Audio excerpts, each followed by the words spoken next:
Hello there, ladies and gentlemen, this is Oxhorn, and today I'm here with a video about some confusion concerning the Xo1 suit of power armor. The confusion stems from one loading slide in the game. You recognize this slide. It's got a full suit of Xo1 power armor, and the caption says that this suit of power armor was specially engineered and employed by remnants of the US military after the Great War and offers increased protection. We all know that the remnants of the US military after the Great War became the Enclave. So this slide leads us to believe that the Enclave produced the Xo1 suit of power armor. The problem is that when you install Nuka World and you head on over to Star Control in the Galactic Zone, you see a complete suit of Xo1 power armor bearing a beautiful Nuka-Cola Quantum paint job. This should be impossible because Nuka-Cola Quantum was released the day the bombs fell in 2077. How could a paint job about a pre-war soda drink appear on a post-war suit of power armor locked in a glass enclosure that's been locked since before the bombs fell? This is the conundrum. Maybe the answer to this is just simple. Bethesda goofed. They don't even know their own lore, and they made a big mistake. Hey, that is totally possible. But in this case, it's not true. But just to be clear, Bethesda does this a lot. For example, we frequently find certain chems in containers that have supposed to have been locked since before the bombs dropped. But as we all know, many of these chems weren't even developed until after the war. Jet, for example, was invented by a child genius named Myron, whom you encounter in Fallout 2, who dies as a child in 2242, ironically stabbed by a jet addict. Another example is the introduction of fusion cores and power armor frames. That's new to Fallout 4. In all of the previous Fallouts, you actually had to get a perk called Power Armor Training to equip a suit of power armor, which consisted of one helmet and then one armor suit. The T-51 suit in Fallout 4 is clearly supposed to be the exact same T-51 suit in all the other games, but the T-51 suit in all the other games was actually fueled by a TX-28 micro fusion pack, which is clearly not a fusion core. So before we get any deeper, just know that Bethesda is totally cool with having lore-breaking things in their game. And therefore I would be totally cool by simply saying, well, this is just a big glitch by Bethesda. But there actually is an explanation for this suit of power armor. As we all know, the first set of power armor ever deployed was the T-45D suit of power armor that was deployed to the Alaska front line in 2067 during the Sino-American War. This is 10 years before the start of the Great War, 10 years before the bombs dropped and devastated humanity. For that entire decade, the T-45D was the de facto suit of power armor that changed the fortunes of the American military in Anchorage, leading to their eventual victory. They finally reclaimed Anchorage and pushed the Chinese out. This is what the T-45 looks like in Fallout 3. It wasn't until 2076 that the T-51B suit of power armor first emerged. Since this is only 1 year before the beginning of the Great War, the T-51B suit of power armor is the pinnacle of America's power armor production. It is the most powerful suit of power armor before the war, and this is what the T-51B looks like in Fallout 3. Now, the T-60 suit of power armor has questions of its own. All we know about it is what we get from that one loading screen. All it says is the T-60 suit of power armor was used extensively by the United States Army after the Battle of Anchorage. So we know that it was the T-45 suit that was worn by soldiers during the Battle of Anchorage, but that somehow after the Battle of Anchorage and before the bombs dropped, the military developed the T-60 suit of power armor, which was visually similar to the T-45D. What we don't know is how Maxon's Brotherhood of Steel happened to get such a huge supply of it. Where was this T-60 armor cache that they pilfered to get this pre-war armor? Was it someplace in Boston? Someplace along the East Coast? There's nothing in the game that tells us. One possible explanation for this is that the East Coast Brotherhood of Steel can produce their own T-60 power armor. This is something that Paladin Dance says. that after the defeat of the Enclave, that the Brotherhood of Steel has the ability to mass-produce the T-60 suit of power armor, which would make it a post-war power armor produced on a pre-war design. It may have been manufactured after the war, but no post-war technology was used to do so. It's still pre-war design and engineering. Now, the Xo1 suit looks a lot like the suit of power armor that we find on the cover of Fallout 2, especially the helmet. The T-60 helmet closely resembles the T-45, and this makes sense given the chronology of its creation. Even the T-51 still more closely resembles the T-60 and T-45 than the X-01. At first glance, then, this seems to agree with the loading screen for Fallout 4, that the two power armors are one and the same, because we know that the suit of power armor on the cover of Fallout 2 was created by the Enclave. This is the suit of power armor that was used by the Enclave, that was created by Enclave researchers and scientists, and was the first post-war suit of power armor produced. But this power armor is not called the X-01. This power armor is called Advanced Power Armor. Over 100 years passed before the Enclave developed the Advanced Power Armor. They didn't begin working on researching this type of power armor until 2198. That's 121 years after the bombs dropped. 121 years after that Xo1 suit of power armor was placed within Star Command. The Enclave then came out with the Advanced Power Armor Mark II, which in the chronology of this game should be the most powerful suit of power armor ever used by mankind. In Fallout 2, the Advanced Power Armor Mark II looks exactly like the Advanced Power Armor Mark I.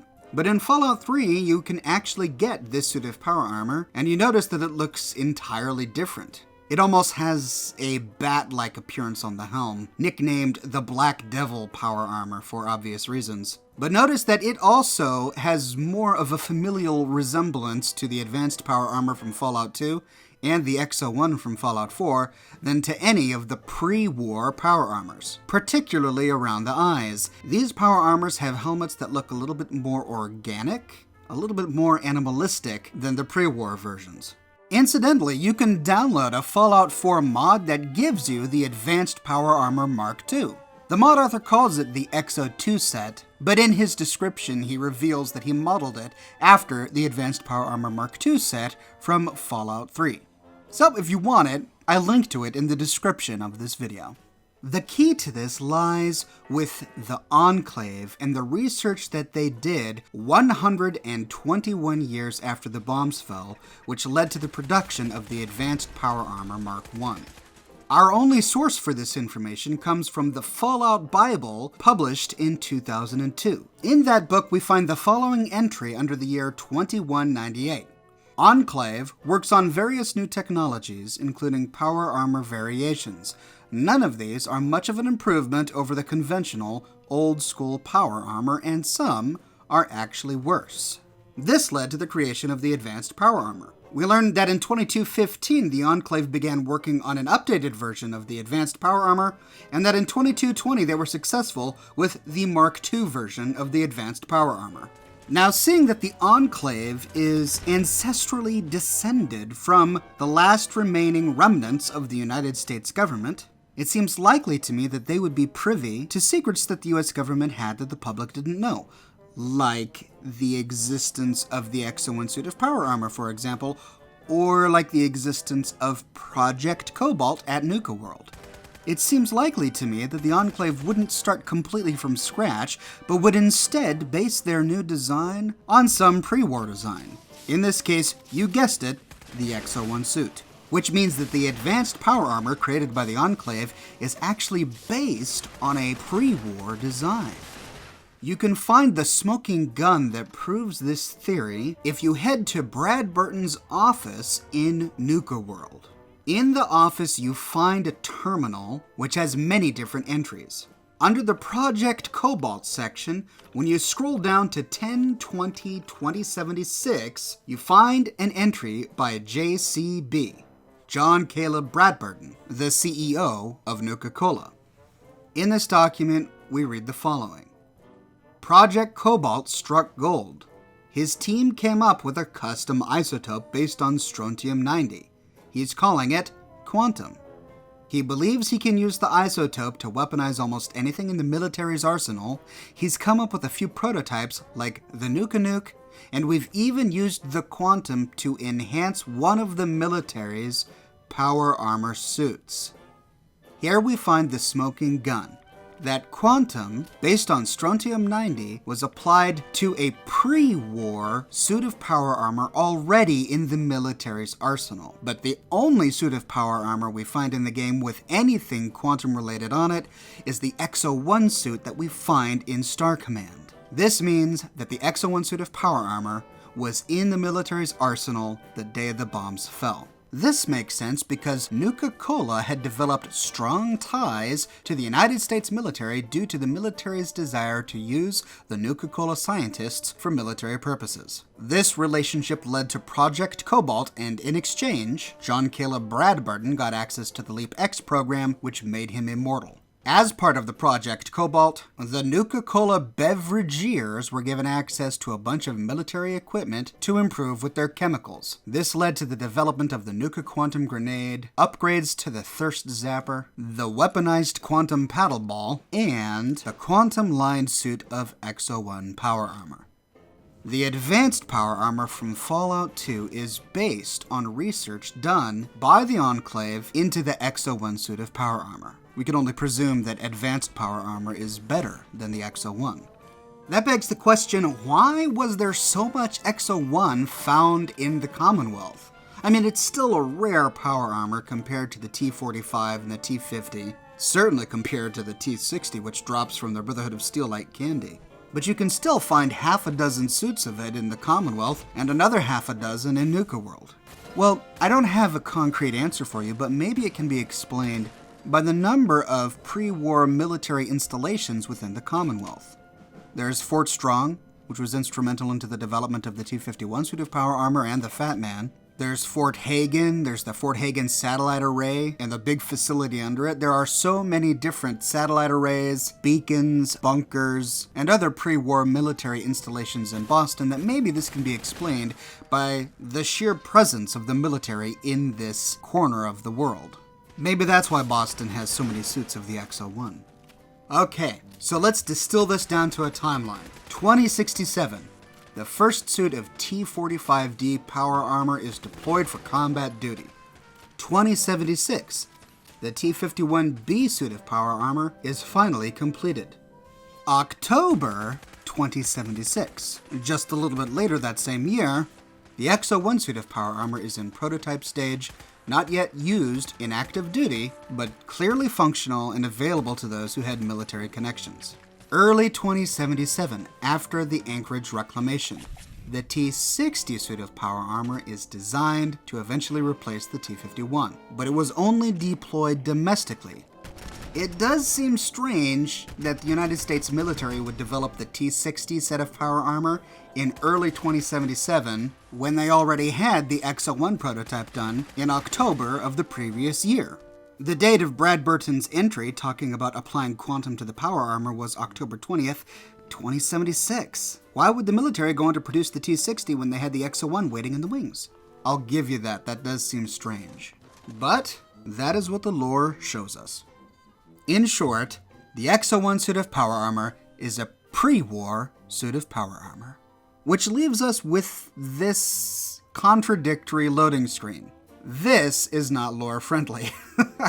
Everything else that Bethesda has given us explains why the Xo1 suit of power armor is there. And it does all make sense, they match together. But this loading screen is still out of place. Bethesda needs to update the game by updating this loading screen to better reflect the lore. In my opinion, this loading screen is the only thing lore-breaking about the Xo1 suit of power armor. So there you go, ladies and gentlemen. This question has been asked a lot on my channel, which is why I produced this video on the topic. I read all of the comments you guys leave on my videos, and sometimes I make videos based on your suggestions, like this one. Please subscribe for more Fallout 4 content like this. I do a range of videos from mod videos and mod roundups to lore videos, and I publish a new video every day.